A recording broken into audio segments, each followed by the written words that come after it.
Hi everyone, and welcome to the part 2 of my video. Right now it's morning. It's 8:30-ish. Didn't have to work today because we have a typhoon outside going on right now. Heavy winds, strong, lots of rain, and I just have to stay at home, and I'm just gonna enjoy my day to myself. Just had a really excellent breakfast. I feel good, and it's gonna pretty much spend the rest of the day reading books and listening to podcasts, just, relaxing. So this is part 2 of my video on spirituality and the use of cannabis. Something I didn't say in the part 1 of this video is that right now I do not do cannabis. I haven't done it in over 3 years. I haven't done it over 3 years. So, I'm reflecting on the past when I reference and talk about this, talk about my experiences. So it's not what's happening now. So in the previous video, I talked about my formative years, my teenage years, and my use of cannabis and my self-discoveries and learning about my spiritual nature through cannabis during that period of my life. And so now I'm going to talk more about me doing it as an adult, a young adult, because the experience was very different as a young adult. And as a young adult, I didn't really like it that much. I lost interest in it as a young adult because, as I said before, I was in the military. So when I left the military and I went back to my regular life, went to college and stuff, everything was different.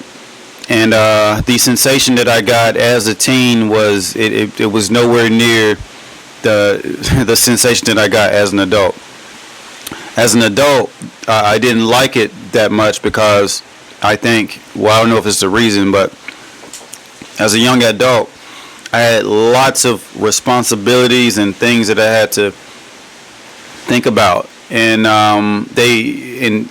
cannabis just did not fit into my life at that time. Like I'm studying. I'm a student. I'm studying all the time. I'm working part-time jobs. I'm focusing on other goals in my life.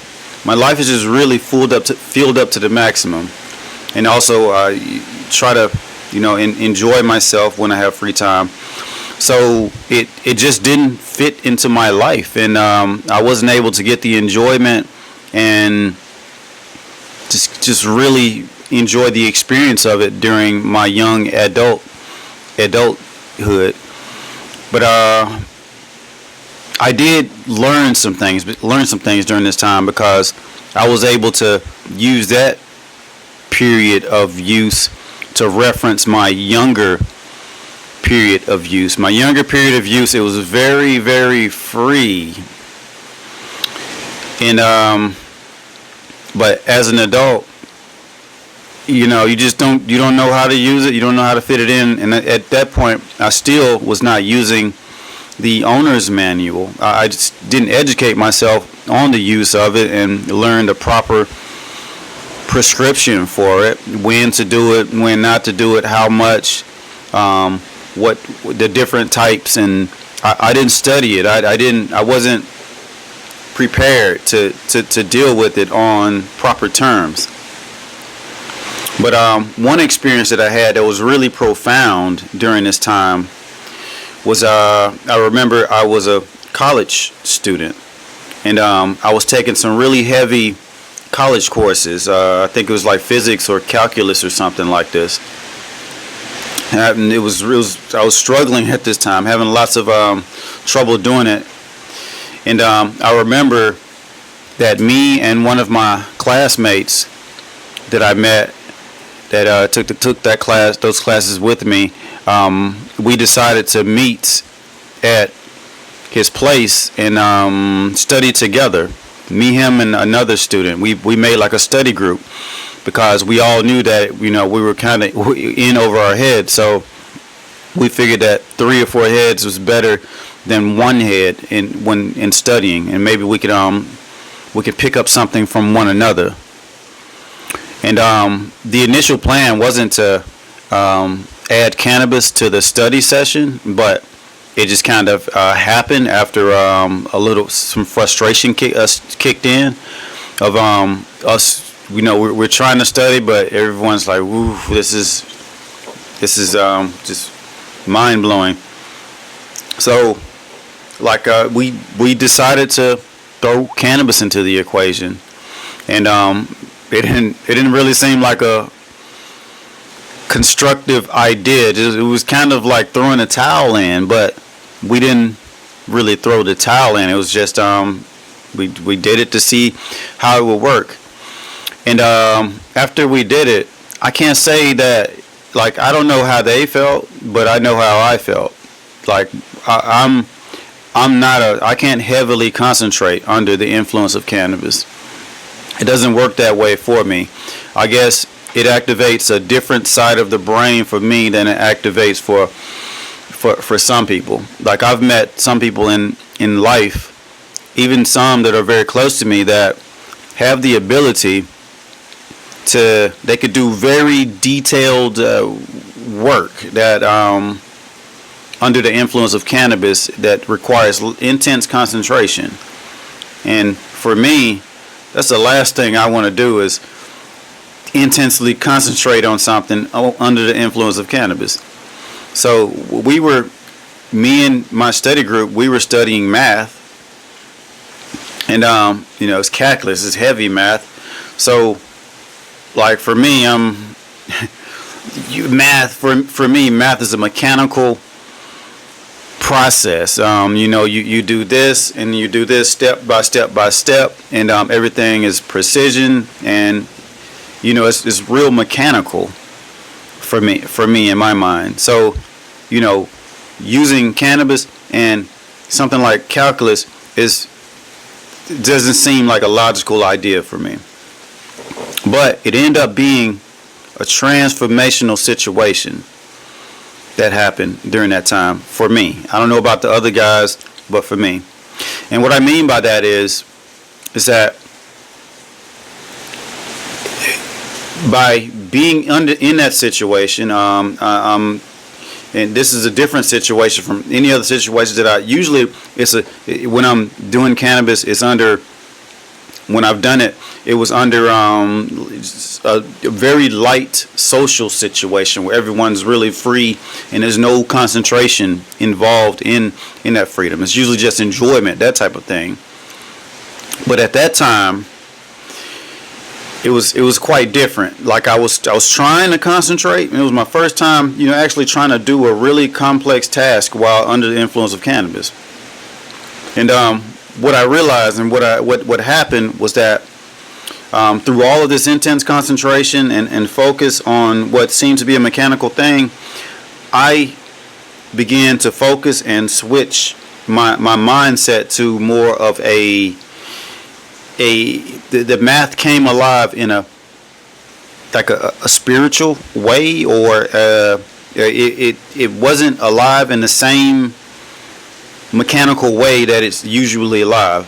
It's like it had another dimension to it, extra dimensions to it. I'm having a lot of trouble explaining myself, but I never saw math in this way before, and I never realized math could exist in this way. And I'm tying that experience, which was many years ago, to now. Now I understand. I've learned about Pythagoras. Pythagoras was a very famous mathematician from long ago.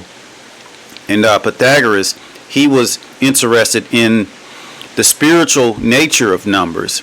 So he's a mathematician. He knows how to do the mechanical stuff, but he also knows about the spiritual stuff also. So during that time, I tapped into the spiritual side of numbers and mathematics that prior I didn't know existed. And I'm not saying I didn't, and I'm not saying that I did great on my test, and that implementing cannabis in the study session benefited me as far as my grades and my ability with calculus, but it opened up my mind to a whole other world of what cannabis can do. It can unlock another part of your mind and your being. And at that time, I didn't know what to do with that experience and that revelation. But I knew it was there, and I found something, and it was really deep. It was really great, and that situation I never really kept going and kept looking into like that nature, that part of myself. But that situation made me realize that I could elevate my mind in other ways, and by using other routes and other pathways, doorways. I'm looking for the right words here, but there's other ways to ascend the mind, and like when we're in just our regular reality, it's like walking down one path, but in life there's not one path, there's many paths. And some people just see life as reality and fantasy, or reality and just whatever's in your mind.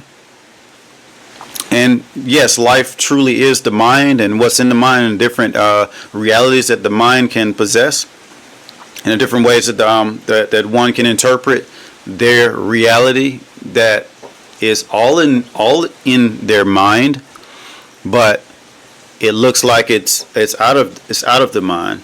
Like right now, I realize I'm just talking to myself. I'm absolutely talking to myself. And all of this is happening in my mind, even looking at myself in the camera while I record the video. So it's a really interesting, profound thing. And so that's what I learned. I learned at that point about you could use cannabis for ascension of the mind, and to go into other worlds and other realities within your mind, within your thinking. And now, me as an older adult, I pretty much avoid it because I don't really have the freedom to do it, and the place where I am now is very illegal.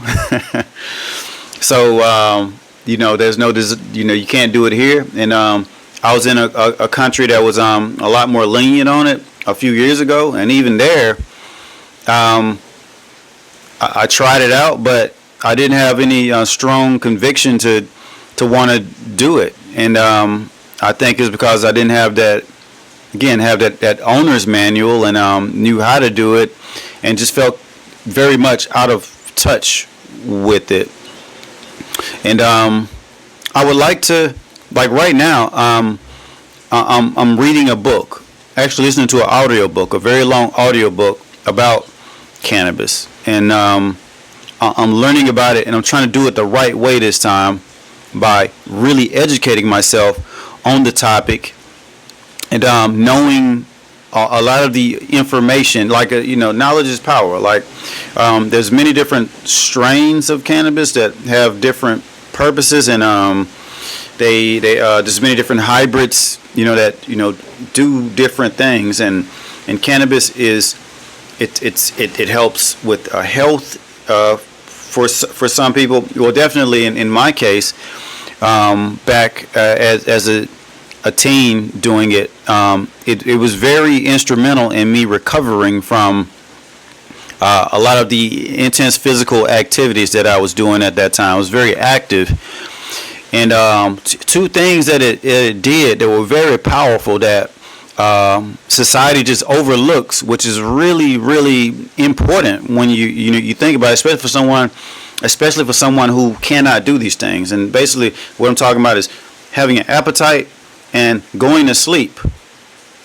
Those two things, cannabis really does for you. And when you have good sleep and you have a healthy appetite, you heal and you recover a lot faster and a whole lot better.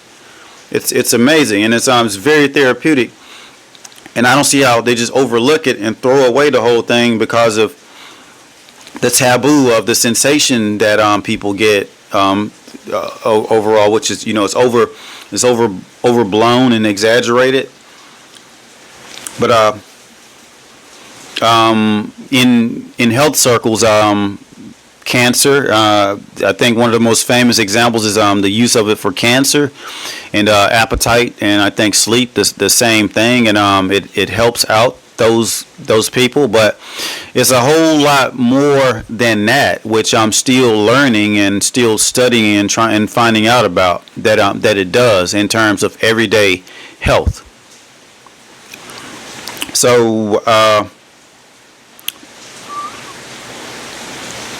right now at this point, I want to really, if I were to ever try again and do it again, I want to really be very well versed and studied about what it is I'm doing, how to do it. I want to completely respect the plant, respect its effects, respect its history, and not just do it for just to escape reality. I want to have a purpose in mind. I want to have a reason for doing it. I want to know the prescription.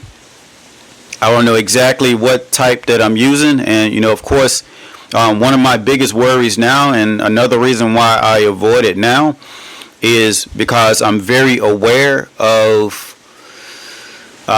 it not being regulated, and you just never know what may be in it, and you just have to really trust your supplier. And a lot of suppliers, because of the government's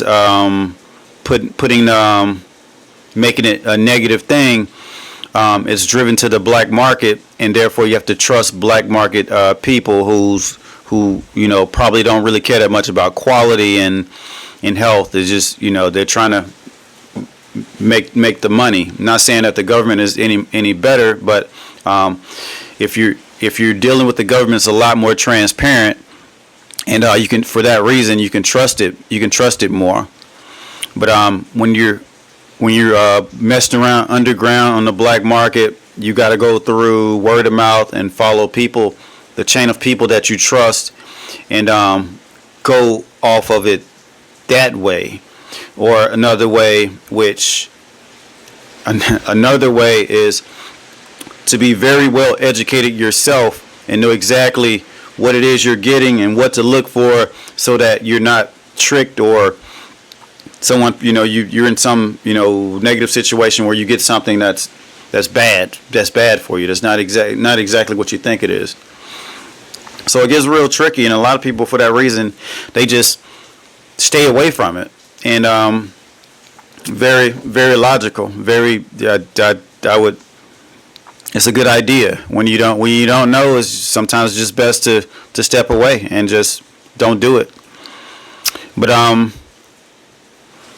yeah, if I were to dive back in and explore this part of myself through cannabis, I would probably want to go to somewhere where it's accepted, where everything is accepted, and everything's more transparent, and it's less likely for you to be in some situation where you're getting something that has some poisons or something on it, or some bad pesticides, or bad quality stuff, and something like this. So I would like to go to, I hear Netherlands is famous for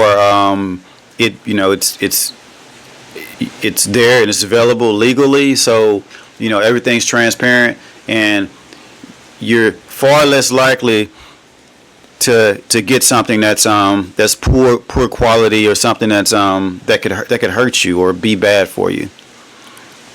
So I think I would have to travel in order to explore this side of myself and do it safely and make it work out. So yeah, that's my part 2 on cannabis and spirituality. I didn't really get that much into spirituality in this video in regards to cannabis, but I think the main thing that I just talked about that I learned was that when I was able to see, as an adult in college, I was able to see how cannabis had the ability to elevate my mind by showing me alternative realities in regards to real life that I didn't really think that was there. Like I saw that you could do math not in just a mechanical way, but I was able to cross that line of